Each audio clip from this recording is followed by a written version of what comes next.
ચલો બેટા આ બાજુ ધ્યાન.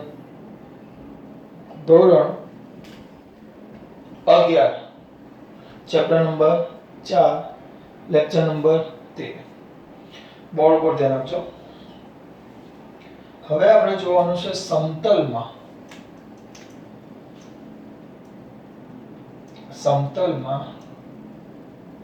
અચળ પ્રવેગી ગતિના સમીકરણો. સમતલમાં કયા સમીકરણો મેળવવાના છે બેટા? અચળ પ્રવેગી ગતિના સમીકરણો. શેમાં? સમતલમાં. સમતલમાં અચળ પ્રવેગી ગતિના સમીકરણો આપણે જોવાના છે સમતલમાં. તો ચાલુ કરીએ બેટા. બહુ સિમ્પલ છે. સમતલમાં અચળ પ્રવેગી ગતિના સમીકરણો. તો આપણે લખવું તો પડશે જ ને. ધારો કે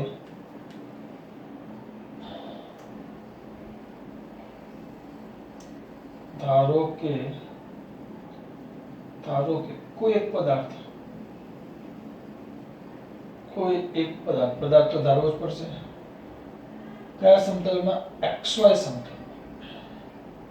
હવે આ સદિશ છે અચળ પ્રવેગી ગતિના પેલા અદિશ સ્વરૂપે હતા, આ સદિશ સ્વરૂપે છે. xy સમતલમાં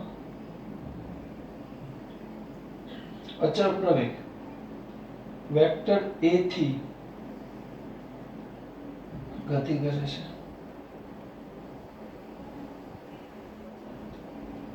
એક પદાર્થ છે જે અચળ પ્રવેગ વેક્ટર a થી શું કરે છે? ગતિ કરે છે. કયા પ્રવેગ? અચળ પ્રવેગ વેક્ટર a થી શું કરે છે? ગતિ કરે છે. આમાં ભૂલ ન થાય, ગતિ કરે છે. ધારો કે આપણે ધ્યાન દઈએ, અચળ પ્રવેગ છે. પ્રવેગ કેવો છે? અચળ. અચળ એટલે બદલાતો નથી. ભાઈ જો સિમ્પલ વસ્તુ છે. હું એક વસ્તુ કે સોમવાર, મંગળવાર, બુધવાર. આજે હું 5 રોટલી ખાધી, બીજા દિવસે 3 રોટલી ખાધી અને પછી મેં 6 રોટલી ખાધી.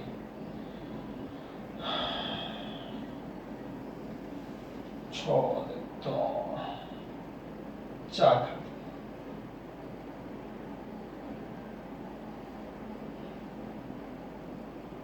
5 3 અને 8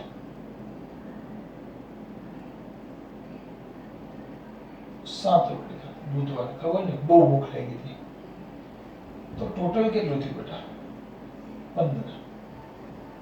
એવરેજ કેટલી થઈ? સરેરાશ 15 ભાગ્યા 3.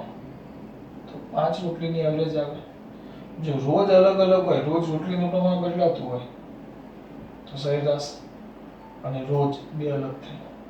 પણ એમ કે હું સોમવારે પણ 6 રોટલી, મંગળવારે પણ 6 રોટલી, બુધવારે પણ 6 રોટલી, અચળ ફિક્સ.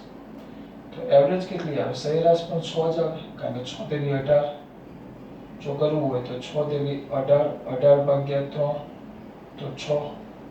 તેનો મતલબ શું થયો? અચળ હોય, અચળ તો અચળ હોય તો સરેરાશ એ અચળ બે એક જ થાય. તો આપણે અહીંયા લખી શકાશે અહીં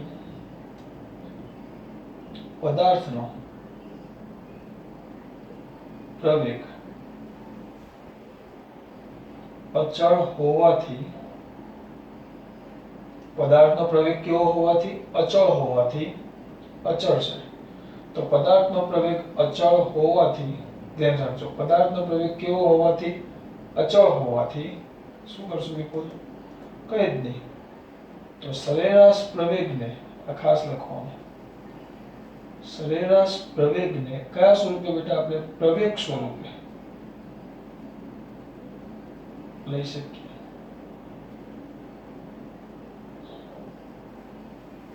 કયા પ્રવેગને બેટા? સરેરાશ પ્રવેગને કયા સ્વરૂપે?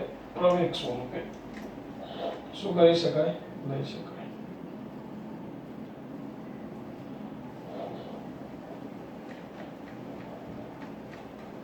સરેરાશ પ્રવેગને કયા સ્વરૂપે? પ્રવેગ સ્વરૂપે શું કરી શકાય બેટા? લઈ શકાય. આમાં ભૂલ ન થાય. આને આમાં લઈ શકીએ. હવે કઈ ધારો કે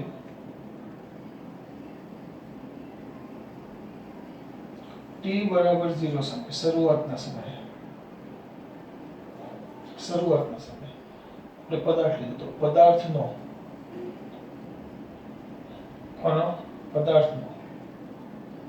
પદાર્થનો શું શરૂઆતના સમય પદાર્થનો સ્થાન સદિશ શરૂઆતનો છે તો વેક્ટર r0 અને વેગ સદિશ વેક્ટર v0 છે તેમજ t બરાબર t સમયે પદાર્થનો સ્થાન સદિશ વેક્ટર r અને વેગ સદિશ વેક્ટર v છે બહુ સિમ્પલ r0 આ વેક્ટર v0 t બરાબર t સમયે આ વેક્ટર r અને વેક્ટર v છે આખું લખજો પાછા તો ચલો આપણે શું લખતા હવે સમીકરણ વ્યવસ્થા તો પહેલા આવે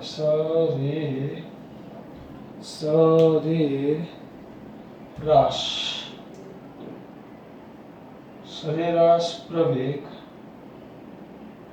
વેક્ટર a સદિશ સ્વરૂપે આવશે બરાબર વેગમાં થતો ફેરફાર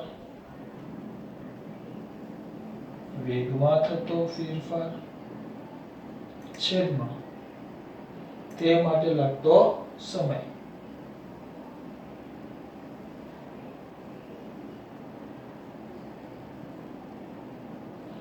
ચલો વેગમાં થતો ફેરફાર કેટલો આવે વેગમાં થતો ફેરફાર તો અંતિમ કેટલું છે vector v minus vector v0 છેદમાં સમય આ કેટલો t અને આ કેટલો 0 તો t 0 તો વ્યવસ્થિત લખો આ એવરેજ છે આ પણ સરેરાશ પ્રવેગ ને અહીંયા બૂમો પાડી તમને મેં કીધું છે કે પ્રવેગ અચળ હોવાથી સરેરાશ પ્રવેગને પ્રવેગ સ્વરૂપે લઈ શકાય તો આ આપણો સરેરાશ જે પ્રવેગ મેં ભલે લખ્યો પણ સરેરાશ પ્રવેગ એ જ આપણો પ્રવેગ થશે સરેરાશ પ્રવેગને તમે ખાલી એ લખો તો પણ ખોટું નથી પણ કેમ કારણ કે આ અચળ છે એટલે તેનો મતલબ શું થયો માટે આ t ને આવા જ ગુણાકાર લઈ લો તો vector at vector v vector v0 એક કામ કરીએ બેટા આ સમીકરણનું કામ આવવાનું છે ને આ સમીકરણ કામ આવવાનું છે એટલે થોડું કામ આવે એવું કરીએ આપણે એને vector a vector v vector v0 by t આને સમીકરણ નંબર આપજો પછી વચ્ચે ગમે ત્યાં કામ આવશે આ સમીકરણ નંબર 1 આ આપણું અગત્યનું સમીકરણ નથી બરાબર પણ આ અંદર એક ભાગ છે આગળ કામ આવશે તો આના પરથી શું થશે બોલો વેક્ટર at t ગુણાકારમાં તો વેક્ટર v વેક્ટર v0 તો વેક્ટર v આ બાજુ લાવો વેક્ટર v0 વેક્ટર at આ તમારું પહેલું અગત્યનું સમીકરણ આવ્યું સમીકરણ નંબર 2 પહેલું અગત્યનું સમીકરણ આ સમીકરણ 1 આ સમીકરણ 2 હવે આ સદિશ એટલે ઘટકો આવે સમતલમાં છે કયા સમતલમાં છે xy તો આના બે ઘટકો મળે x ઘટક અને y ઘટક તો ધ્યાન આપજો ઘટકો સ્વરૂપે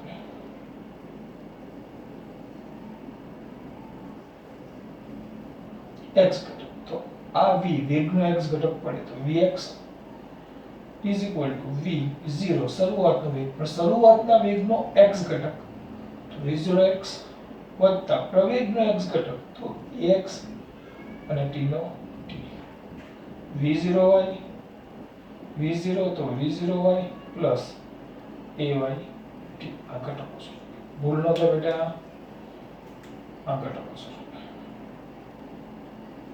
બરાબર હવે જો સરેરાશ વેગ આપણે ભણી ગયા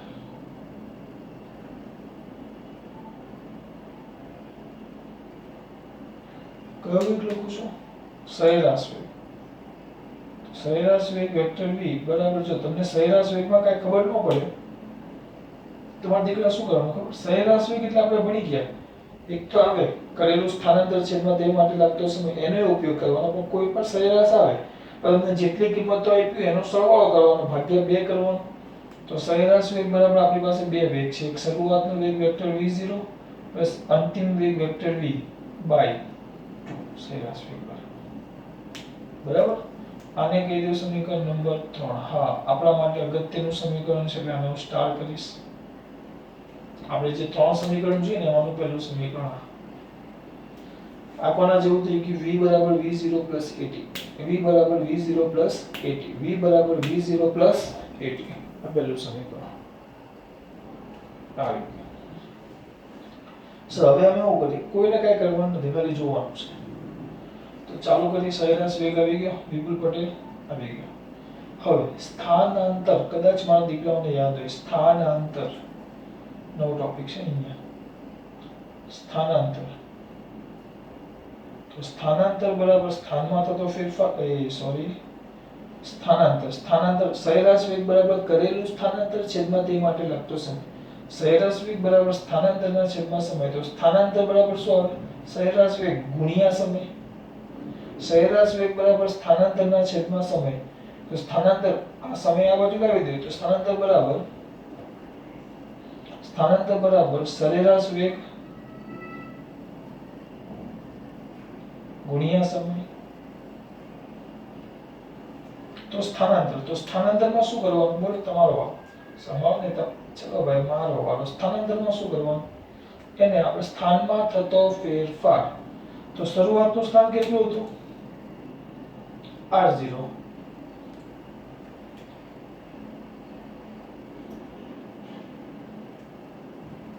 બરાબર, r0. તો સ્થાનાંતર સ્થાનમાં થતો ફેરફાર, અંતિમ સ્થાન માઈનસ પ્રારંભિક સ્થાન r0 is equal to સરેરાશ vector v plus vector v0 by 2 into t. આ ભૂલ નહોતા. સ્થાનાંતર લેવું, સ્થાનમાં થતો ફેરફાર, અંતિમ માઈનસ પ્રારંભિક. બરાબર. હવે ધીમે ધીમે આગળ વધવાનું છે.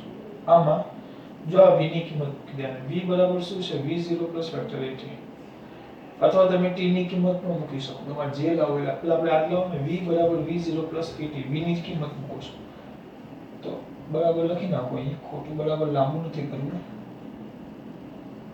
બરાબર અહીંયા કિંમત મૂકો, v0 plus vector at plus vector v0 by 2 into t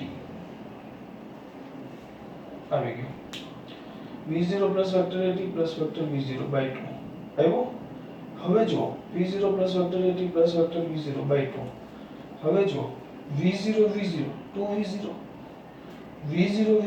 2v0 ભાગ્યા 2 તો ખાલી v0. ટૂંકમાં એક સ્ટેપ ઓછું કરું છું. v0 2v0 ભાગ્યા 2 તો શું આવશે બેટા? તો શું આવશે? v0 ખાલી વેક્ટર v0 આવશે plus vector at by 2 into t આવ્યો. કાઉન્સ છોડ નાખીએ હવે તો આ બાજુ આવશે vector r minus vector r0 is equal to અહીંયાથી t હાથે લઈ લો vector v0t plus 1/2 vector at square. કારણ કે 1/2 a અને t સ્ક્વેર. આમાં t ના ઘટક કેમ નો લેખા? કારણ કે t અધિશ રાશિ છે. પાછળ ધ્યાન રાખજો સમયના ઘટક નો આવે. આ તમારું સમીકરણ નંબર સૌથી અગત્યનું એવા ચોથું, જે પણ સ્ટાર એટલે આ યાદ રાખવાનું છે. તો આને પણ ઘટકો સ્વરૂપે લખવું પડે. ઘટકો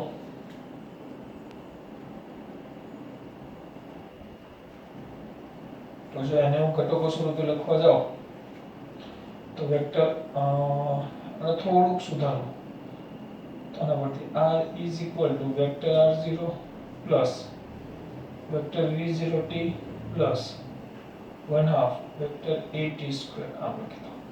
બરાબર. r બરાબર vector r0 plus v0t plus 1/2 at square. તો આના ઘટકો લખો તો આનો શું આવશે x x નો લખો તો તમે rx લખી શકો rx is equal to r0x plus v0x t નો ઘટક નો આવે t plus 1/2 ax t square અને એનો y ઘટક તો ry is equal to r0y plus v0y t plus 1/2 ay t square.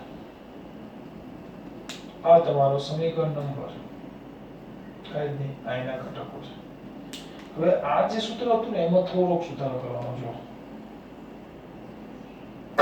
એક કામ કરીએ, આને કહી દઈએ સમીકરણ 4 કામ આવશે એટલે આને કહી દઈએ સમીકરણ નંબર 5.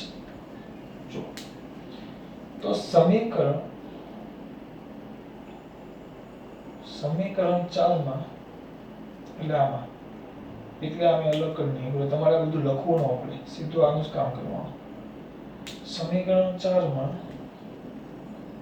t બરાબર t કે જો અહીંયા કિંમત છે અહીંયાથી t બરાબર vector v minus vector v0 by vector a ની કિંમત મૂકતા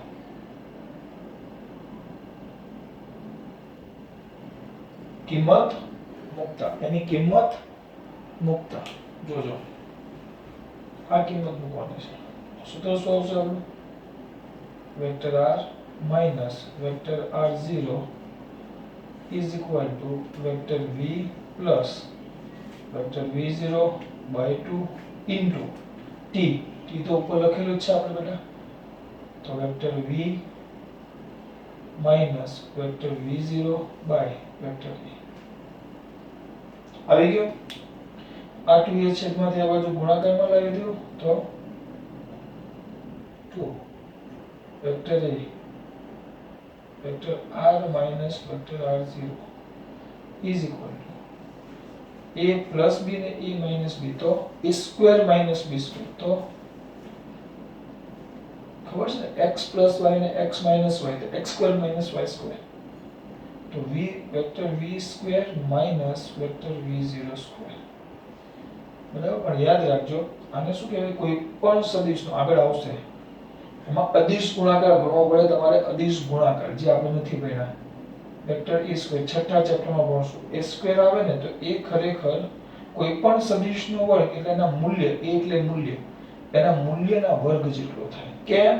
એનો નિયમ આ બેટા આવશે છઠ્ઠા ચેપ્ટર. થોડુંક શાંતિ રાખો તો આમ આવે તો શું થશે બોલો. આ 2 વેક્ટર a આવશે vector r minus vector r0 અને આ થઈ જશે v square minus v0 square. આ યાદ રાખજો સર. તો આના ઘટકો ન પડે આના ન પડે કારણ કે આ વેક્ટર a અને વેક્ટર r માઈનસ r0 એટલે સ્થાનાંતર સદિશ કહેવાય.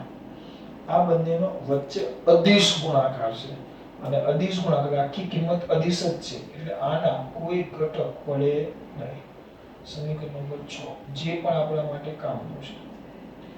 આ ત્રણ સમીકરણો કોની કોની સાથે આવી ગયા? v બરાબર v0 at આ કોની સાથે આવી ગયો? d બરાબર v0t 1/2 at સ્ક્વેર ને આ કોની સાથે આવ્યો? v સ્ક્વેર v0 સ્ક્વેર બરાબર 2ad. પણ આ સદિશ સ્વરૂપે છે, બધા xy સમતલમાં છે, દ્વિપરિમાણમાં છે, જ્યારે પેલા બધા એક પરિમાણમાં થાય એટલે ભૂલ ન થાય બેટા. સમતલમાં અચળ પ્રવેગી ગતિના સમરૂપ લખી નાખવાનું. ધારો કે કોઈ પદાર્થ xy સમતલમાં અચળ પ્રવેગીથી ગતિ કરે છે, અહીં પદાર્થનો પ્રવેગ અચળ હોવાથી સરેરાશ પ્રવેગ તરીકે લઈ શકાય. ફટાફટ t0 સમયે સ્થાન સદિશ વેક્ટર r0 અને વેગ સદિશ વેક્ટર v0 એટલે અહીંયા આવી ગયા. t સમયે સ્થાન સદિશ વેક્ટર r અને વેગ વેક્ટર v. સરેરાશ પ્રવેગ બરાબર વેગમાં થતો ફેરફાર છે તે માટે લાગતો છે આ લખેલું છે. પાછો વિડિયો જુઓ એટલે બધી વસ્તુ તમને ખબર પડી જાય. બેઠી વસ્તુ છે એટલે એક ટોપિક આ સરેરાશ વેગ વાળો, પછી એક આ યાદ રાખવાનું સ્થાનાંતર બરાબર સરેરાશ વેગ ગુણ્યા સમય. સ્થાનાંતર સરેરાશ વેગ ગુણ્યા સમય. એકવાર v ની કિંમત મૂકવાની અહીંયાથી v બરાબર v0 at મૂકવાની અને બીજી વાર આ t ની કિંમત મૂકવાની અહીંયાથી v minus vector v0 by vector v. આયરો તમને આ બે કિંમત મળી જાય. ચોપડીમાં આ ભાગ નથી આપ્યો પણ હું જૂની ચોપડીમાં હતો એટલે હું આ કરાવું છું. ચલો સૌથી અગત્યની થિયરી છે મોસ્ટ આઈએમપી, આ બધી આઈએમપી માં આવે, ધ્યાન રાખજો. આઈએમપી કરતા બહુ અગત્યની એટલે પણ છે આ સમીકરણના પરથી આપણે દાખલા જોશું. ખબર પડી બેટા? ખાસ વાત. જય શ્રી કૃષ્ણ.